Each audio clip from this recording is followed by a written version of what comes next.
সিনহা হত্যা পরিকল্পিত ছিল কিনা এখন সেটাই খুঁজবে র্যাব। দ্বিতীয় দফায় 4 দিনের রিমান্ডে ওসি প্রদীপ, লিয়াকত সহ 7 পুলিশ। আমরা চাচ্ছি যে একটা নিরপেক্ষ সুষ্ঠু হোক, তদন্ত যারা দোষী তারা সাজা পাক। বিভিন্ন ধরনের তথ্যপত্র আমাদেরকে দিয়েছে, এটা যাচাই বাছাই করা দরকার। অনুসন্ধানে গুরুত্বপূর্ণ তথ্যে হাতে পাওয়ার দাবি। আমরা ভালো ফাইন্ডিং পেয়েছি এবং ওই ফাইন্ডিং এর আলোকে আমরা আরো কিছু কাজ করছি। দেখছিলেন প্রধান শিরোনাম, রাতের সময়ের সঙ্গে আছি আমি জাফর সাদিক। এবার অন্যান্য শীর্ষ সংবাদ। স্কুল কলেজ খুলে দেওয়ার বিষয়ে সিদ্ধান্ত হয়নি মন্ত্রিসভায়। স্বাস্থ্যবিধি মেনে কওমি মাদ্রাসার ডিগ্রি ও মাস্টার্স পর্যায়ের পরীক্ষা নিতে বাধা নেই।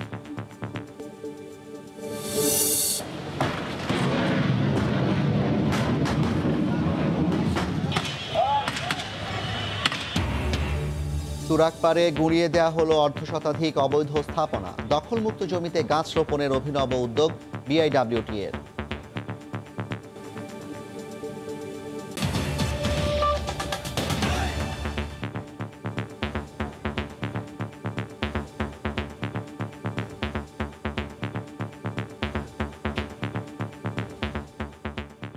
সিনহা হত্যা পরিকল্পিত ছিল কিনা এখন সেটাই খুঁজবে র্যাব।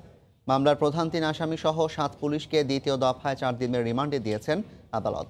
ফের জিজ্ঞাসাবাদে অনেক তথ্য যাচাই বাছাই করা সম্ভব হবে বলে জানিয়েছেন তদন্ত কর্মকর্তা। কক্সবাজার থেকে ওমর ফারুকের রিপোর্ট। প্রথম দফায় 7 দিনের রিমান্ড শেষে অবসরপ্রাপ্ত মেজর সিনহা হত্যা মামলার প্রধান 3 আসামি ওসি প্রদীপ কুমার দাস, ইন্সপেক্টর লিয়াকত ও এসআই নন্দদুলাল রক্ষিতকে রোববার 3টার দিকে আনা হয় আদালত প্রাঙ্গণে। উৎসুক জনতার ভিড় ঠেলে 3 আসামিকে আদালতে হাজির করেন তদন্ত কর্মকর্তা।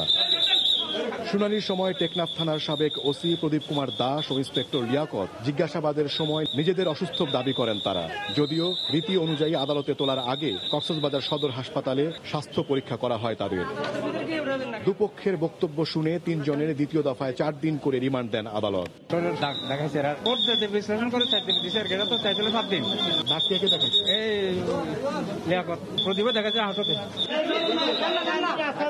সিনহা হত্যা মামলার অন্য 4 আসামিরও 4 দিন করে রিমান্ড মঞ্জুর করা হয়েছে।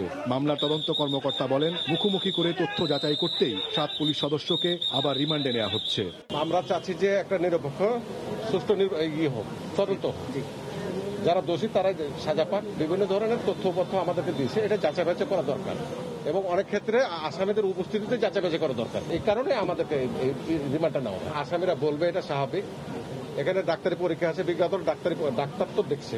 আমরা ভালো ফাইন্ডিং পেয়েছি এবং ওই ফাইন্ডিং এর আলোকে আমরা আরো কিছু কাজ করছি, কিছু সাক্ষী প্রমাণ দেখছি, যাদেরকে আরো জিজ্ঞাসাবাদ করছি। এখন পর্যন্ত পুলিশের 7 সদস্য সহ মোট 13 জন আসামিকে রিমান্ডে জিজ্ঞাসাবাদ করেছে র্যাব। 13 আসামিকে রিমান্ডে নিয়ে জিজ্ঞাসাবাদের প্রথম দফায় অবসরপ্রাপ্ত মেজর সিনহা পুলিশের দিকে অস্ত্র তাক করেননি বলে নিশ্চিত হওয়ার দাবি করছে র্যাব। দ্বিতীয় দফা রিমান্ডে ঘটনাটি পরিকল্পিত ছিল কিনা তা জানা যাবে বলে আশা করছে তদন্ত সংস্থাটি। ওমর ফারুক, সময় সংবাদ, কক্সবাজার। এইচএসসি পরীক্ষা নেওয়া বা স্কুল খোলার বিষয়ে কোনো সিদ্ধান্ত না হলেও কওমি মাদ্রাসার ডিগ্রি এবং মাস্টার্স পর্যায়ের পরীক্ষা নেওয়ার সিদ্ধান্ত নিয়েছে সরকার। সকালে মন্ত্রিপরিষদ বৈঠকে সংক্রান্ত নির্দেশনা দেওয়া হয়েছে বলে ব্রিফিংয়ে জানিয়েছেন সচিব। পরীক্ষা কেন্দ্রে স্বাস্থ্যবিধি মানার নির্দেশনা দেওয়া হয়েছে বলেও জানান তিনি। গেল 18 মার্চ থেকে বন্ধ দেশের সব স্তরের শিক্ষা প্রতিষ্ঠান। করোনা আতঙ্কে সরাসরি পাঠদানের পাশাপাশি সম্পূর্ণ বন্ধ রয়েছে পরীক্ষার কার্যক্রম।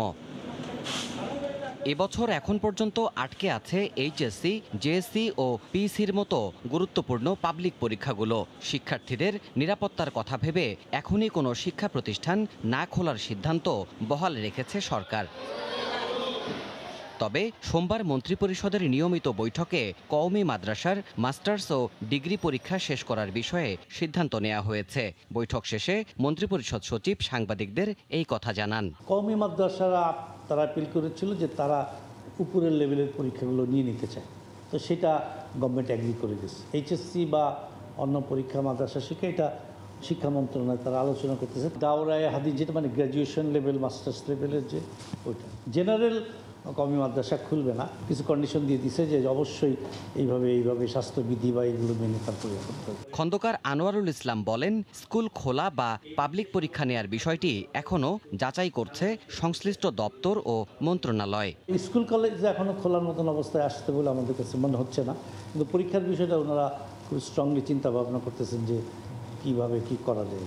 এছাড়া সভায় বাংলাদেশ হাউস বিল্ডিং ফাইন্যান্স কর্পোরেশনের সংশোধিত আইন 2020-এ চূড়ান্ত অনুমোদন, ব্যাংকার বই সাক্ষ্য আইন 2020-এ নীতিগত অনুমোদন এবং জাতীয় খাদ্য ও নিরাপত্তা নীতি 2020-এর খসড়ায় সরকার অনুমোদন দিয়েছে বলে জানান মন্ত্রিপরিষদ সচিব দেবাশিস রায়। সময় সংবাদ, ঢাকা। বঙ্গোপসাগরের উত্তাল আবহাওয়ার সুযোগে তৎপর হয়ে উঠেছে ইয়াবা কারবারিরা। গভীর সাগর থেকে 13 লাখ ইয়াবা সহ 2 রোহিঙ্গাকে গ্রেফতারের পর একথা জানিয়েছেন র্যাবের অতিরিক্ত মহাপরিচালক কর্নেল তোফায়েল। তিনি দাবি করেন, দুর্যোগ ও মহামারীর সময়ে মাদকবিরোধী অভিযান আরও জোরদার করেছে র্যাব। আইন শৃঙ্খলা রক্ষা বাহিনীর তথ্য বলছে, সাম্প্রতিক সময়ে স্থলপথের বদলে জলপথে বেশি পাচার হচ্ছে ইয়াবা। গত কয়েকদিনের বৈরী আবহাওয়ায় আইন শৃঙ্খলা রক্ষা বাহিনীর তৎপরতা কম মনে করে গভীর সমুদ্রে আরও তৎপর হয়ে উঠেছে ইয়াবা কারবারিরা। গভীর সমুদ্র থেকে কক্সবাজারের খুরুশকুল ঘাটমুখী 13 লাখ ইয়াবার একটি চালান জব্দ করে এসব তথ্য জানিয়েছে র্যাব। উত্তাল সমুদ্রে টানা 2 দিনের অভিযানে 2 রোহিঙ্গাকেও গ্রেফতার করা হয়েছে। অনেক দূরবর্তী সাগর থেকে ওদেরকে ধাওয়া করে আনা হয়েছে। মায়ানমারের জোরপূর্বক বাস্তুচ্যুত নাগরিক আয়াজ, বশির আহমেদ এবং সেই সাথে মোহাম্মদ বিলাল আরেকজন, বয়স 45, তাদেরকে গ্রেফতার করা হয়েছে এবং তাদের সাথে fishing boat, mobile, SIM card সহ কিছু নগদ টাকা উদ্ধার করা হয়েছে। এই মাদকের মূল্য আনুমানিক 40 কোটি টাকা। আইন শৃঙ্খলা রক্ষা বাহিনীর তৎপরতার পরেও ইয়াবার চোরাচালান কমছে না কেন, এমন প্রশ্ন ছিল র্যাবের অতিরিক্ত মহাপরিচালকের কাছে। যতক্ষণ এটা পৃথিবী থাকবে ততক্ষণ কিছু অন্যায় অপরাধ এগুলো থাকবে, তবে আমরা এটাকে জিরো না করতে পারলেও ইনশাল্লাহ আমরা এটাকে টলারেবল সর্বনিম্ন পর্যায়ে নিয়ে যাব। জিরো থাকবে শুধুমাত্র হেভেন এবং হেল। তুরাগ নদ দখলমুক্ত করতে টঙ্গীর কাঁচাবাজার ও আবদুল্লাপুর অংশে উচ্ছেদ অভিযান চালিয়েছে বিআইডব্লিউটিএ। এ সময় অস্থায়ীভাবে গড়ে ওঠা 1/2 দোকান ভেঙে দিয়ে সেসব জায়গায় বৃক্ষরোপণ করা হয়। বিস্তারিত রাজিবুল হাসানের রিপোর্টে। তুরাগের দুপাশে অবৈধভাবে গড়ে ওঠা অস্থায়ী দোকানপাট ও বিভিন্ন স্থাপনা আবার উচ্ছেদ করেছে বাংলাদেশ অভ্যন্তরীণ নৌপরিবহন কর্তৃপক্ষ। সকাল থেকে টঙ্গী অংশের কাঁচাবাজার এলাকায় নদের পার ঘেঁষা অস্থায়ী দোকানপাট ভেঙে দেওয়া হয়। সাথে সাথে সেসব স্থানে লাগানো হয় নানা জাতের বৃক্ষ। তবে স্থানীয়রা বলছেন, শুধু গাছ লাগিয়েই পরিবেশ রক্ষা করা সম্ভব নয়, প্রয়োজন নিয়মিত তদারকির। প্রশাসনিক কোনো একটা ক্যাম্প থাকলে আমার মনে হয় সবচেয়ে ভালো হবে। আজকে ভাঙতেছে, কালকেই তো আবার দোকান বসবে। তারের বেড়া দিয়ে দিত এক, আর দ্বিতীয় কথা জায়গায় জায়গায় বসার একটা স্থান করে দিত। যেমন ফুল গাছ লাগাইছে অনেক জায়গায় গোলশান বানানি, ওরকম সিস্টেম করে দিলে আর দোকানপাট বসতো না। নদীর আশেপাশে কোনো অপরিষ্কার জিনিস না ভালো, ময়লা যাতে না পড়ে নদীর পরে, এটা আমরা চাই।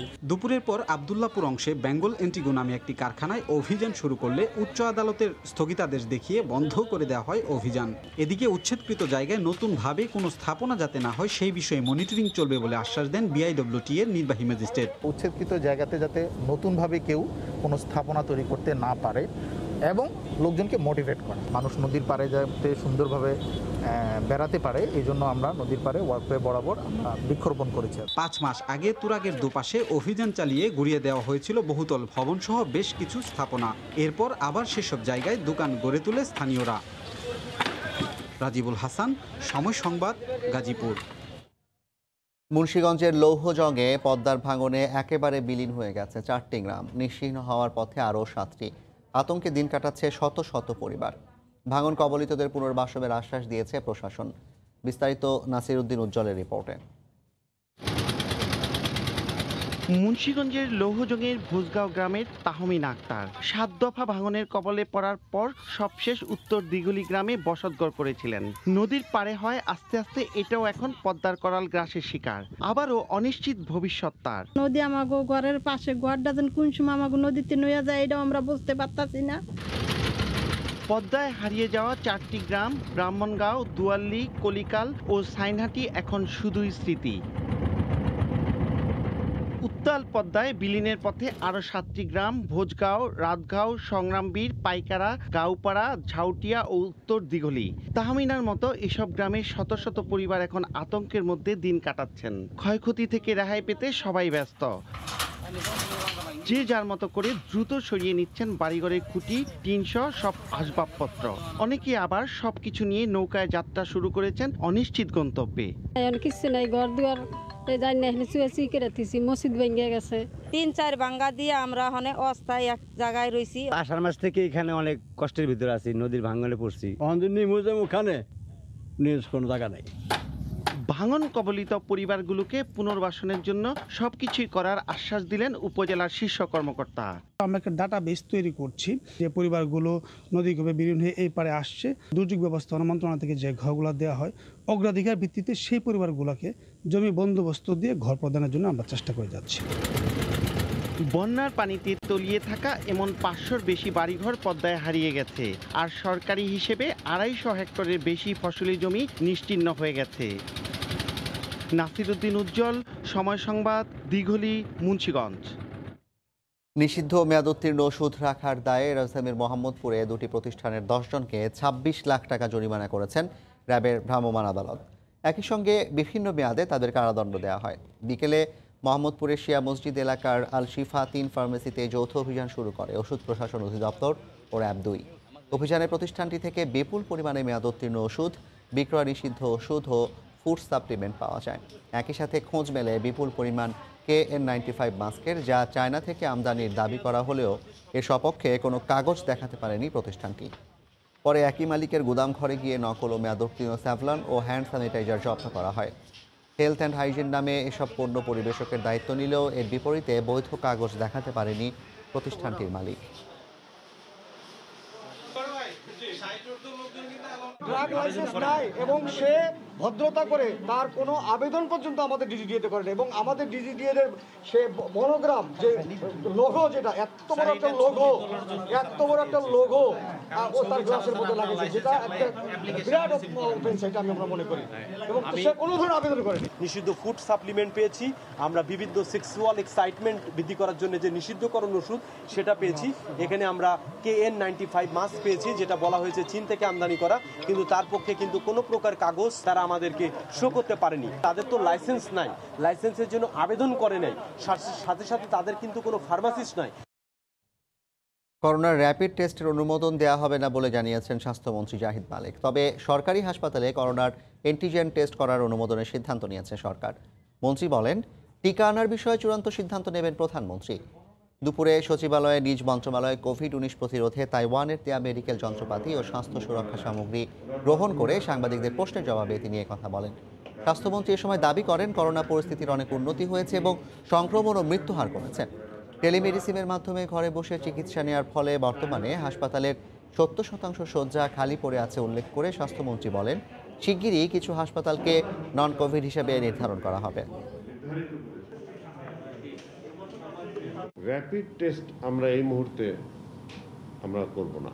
আমরা অ্যান্টিজেন টেস্ট যেটা আছে সেটা আমরা এখন অ্যালাউ করব, এবং সেটা হবে আমাদের হাসপাতালগুলোতে এবং আমাদের সরকারি যে ল্যাব আছে সেই ল্যাবগুলোতে, এবং যেখানে আমাদের ল্যাব নাই সরকারি হাসপাতালের তত্ত্বাবধানে সেখানে আমরা অ্যান্টিজেন টেস্টের ব্যবস্থা আগামীতে আমরা করব। ভ্যাকসিন বিশ্বের বেশ কয়েকটি দেশে অ্যাডভান্স স্টেজে চলে গেছে।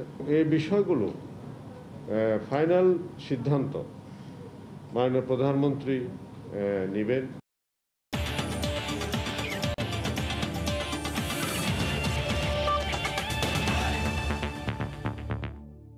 মিরপুরে ব্যক্তিগত ঐচ্ছিক অনুশীলনে বিসিবির গাইডলাইন মানা হলেও ঢাকার বাইরের ভেন্যুগুলোতে নেই স্বাস্থ্যবিধির বালাই। মুখে মাস্ক ছাড়াই একাধিক ক্রিকেটারের সঙ্গে কাজ করছেন একই ট্রেনার। মাঠে কেবল ট্রেনার থাকার কথা থাকলেও অবস্থান করছেন বাইরের অনেকেই। বিষয়টি আমলে এনে দ্রুত পদক্ষেপ নেওয়ার কথা জানিয়েছেন বিসিবির প্রধান নির্বাহী। একই সঙ্গে খেলোয়াড়দের অভিজ্ঞতার প্রেক্ষিতে অনুশীলনে মাস্ক ব্যবহার নিয়েও নতুন সিদ্ধান্তের ইঙ্গিত দিলেন নিজামুদ্দিন চৌধুরী সুজন। ভেন্যু খুলনার শেখ আবু নাসের স্টেডিয়াম। ট্রেনার আসলামের সঙ্গে ফিটনেস নিয়ে কাজ করছেন মিরাজ। জিমে সদস্য বৃদ্ধি আর ক্যামেরার উপস্থিতিতে মুখে উঠল মাস্ক, তবে নাকটা খোলাই রইল। অথচ কিছুক্ষণ আগেও এই ট্রেনারকে দৌড়াতে দেখা গেল এক স্থানীয় ক্রিকেটারের সঙ্গে। সেখানেও কোভিডের রক্ষা কবচের প্রতি অনীহা। আমি মাস্ক পরে আমি এখন রানিং করতেছিলাম, তো ঠিক আছে, রানিং করালাম, এখন দমের সমস্যায় এখন আমি যাব জিমে, মাস্ক তখন করবো। সিলেটের চিত্রটাও প্রায় একই রকম। সামাজিক দূরত্বকে বৃদ্ধাঙ্গুলি দেখিয়ে একেবারে পাশাপাশি চেয়ারেই মাস্ক ছাড়া বসে পেসার ইবাদতের সঙ্গে কথা বলছেন ট্রেনার। খানিক বাদে উঠে গেলেন আরেক পেসার রাহির কাছে। বিসিবির পক্ষ থেকে পরিষ্কার নির্দেশনা আছে, গ্রাউন্ডসম্যানদেরও থাকা যাবে না অনুশীলনের সময়। অথচ এখানে নিরাপত্তা কর্মী ছাড়াও দেখা গেল দুজন দর্শককে। ভেন্যুগুলোর কনসার্ন যে ভেন্যু ম্যানেজার আছে বা আমাদের সংশ্লিষ্ট যারা আছেন তাদেরকে সেভাবে ইনস্ট্রাকশন দেয়া আছে। যেহেতু বিষয়টা আপনাদের মাধ্যমে আমরা জেনেছি, আমরা অবশ্যই বিষয়টা দেখব। দ্বিমতের সুযোগ নেই। রানিং বা জিম সেশনে মাস্কের ব্যবহারটা কষ্টকর। ক্রিকেটারদের ব্যক্তিগত অভিজ্ঞতা জেনে তাই মাস্ক ব্যবহারের ব্যাপারে আবারও ভেবে দেখছে বিসিবির মেডিকেল টিম। অনেকেই বলছেন যে মাস্ক পরে ট্রেনিং করা বা মাস্ক পরে কাউকে সহযোগিতা করাটা প্র্যাকটিক্যালি খুবই ডিফিকাল্ট। নজরদারির দায়টা অবশ্যই বিসিবির, তবে স্বাস্থ্য ঝুঁকিটা তো একান্ত ব্যক্তির। সেক্ষেত্রে ক্রিকেটার আর ট্রেনারদেরকে আরেকটু দায়িত্বশীল হবার পরামর্শ বিসিবির। যতটুকু সম্ভব। জুম্মান সাদিক, জ্যাভলিন, সময় সংবাদ। এ পর্যায়ে শীর্ষ সংবাদ জানিয়ে দিচ্ছি আরেকবার। সিনহা হত্যা পরিকল্পিত ছিল কিনা সেটাই এখন খুঁজবে র্যাব। দ্বিতীয় দফায় 4 দিনের রিমান্ডে ওসি প্রদীপ, লিয়াকত সহ 7 পুলিশ। ফের জিজ্ঞাসাবাদে যাচাই করা হবে সব তথ্য। এই ছিল রাতের সময়, সঙ্গে থাকুন সময়।